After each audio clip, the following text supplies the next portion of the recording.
Voice of Cameroon, la voix de l'espérance. Comment valoriser l'expertise des seniors camerounais en fin de carrière et comment accompagner ces derniers à réussir leur retraite? Voilà entre autres les questions qui ont motivé l'organisation d'un salon de l'emploi et de l'entrepreneuriat des seniors, une initiative accompagnée par l'État camerounais. Ce salon aurait dû exister depuis fort longtemps, mais aujourd'hui il arrive pour combler un vide extraordinaire. Le ministre des Affaires sociales vous a dit que ça relève de sa compétence, donc des gens du troisième âge.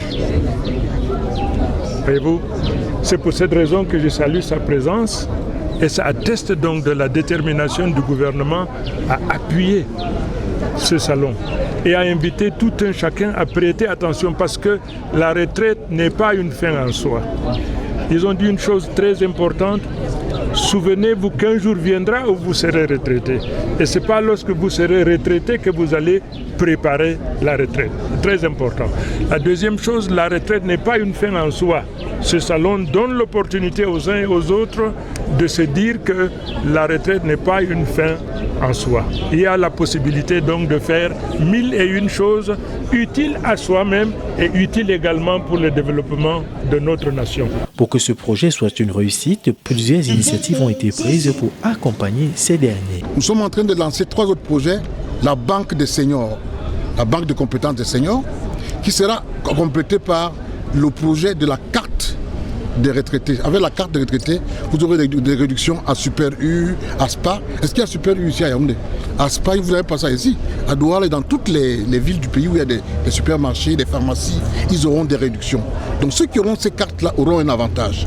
Et on termine donc pour les retraités déjà, on les accompagne aussi par l'assurance maladie et en les aidant à réaliser leurs projets. Nous avons aussi des projets de tourisme. Nous faisons promener les tourismes, les retraités dans les villes. Il y en a qui ont fait 50 ans à Yaoundé. Ils n'ont jamais visité Kribi, ni des zones où il y a des sites touristiques. Donc nous organisons des projets, des programmes de tourisme. Voilà ce que nous faisons de manière globale. Mais chaque jour, nous accueillons, nous orientons et nous conseillons les retraités et les pré-retraités. L'initiative salutaire est bien accueillie par les bénéficiaires.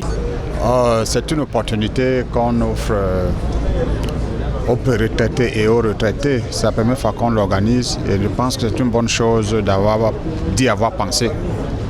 Parce qu'on a souvent mis de côté ou oublié les retraités croyant que quand on a pris la retraite, on n'est plus utile à la société. Or, ce salon nous prouve le contraire. Qu'après la retraite, on peut être encore plus utile, plus actif même que quand on est encore en activité. Qu'est-ce que selon vous avez assisté à ce lancement de cette fois pour les retraités? Quelle lecture faites-vous par rapport à cela? Je ne fais aucune lecture puisque c'est nous qui avons conçu l'affaire. Je suis Elie Mvogo, chargé de la vulgarisation des matériaux locaux résultant de la recherche appliquée de la Mipromalo, donc du minérésie. Alors, on m'a donné les matériaux locaux, c'est assez difficile, ça, même avec beaucoup de subventions, ça ne peut pas marcher, mais je n'en ai pas eu depuis 2002. J'ai donc réfléchi, je me suis dit que les besoins fondamentaux de l'homme, c'est se nourrir, s'abriter. On me donne s'abriter. Il faut que je réfléchisse et je n'aime jamais échouer. J'ai donc créé une coopérative qui s'appelle Coproma comme coopérative de production pour la promotion de la mécanisation agricole. Ce salon, premier du genre au Cameroun, a été placé sous le thème « Valorisation de l'emploi et l'entrepreneuriat des seniors pour une meilleure croissance économique ». Voice of Cameroon, la voix de l'espérance.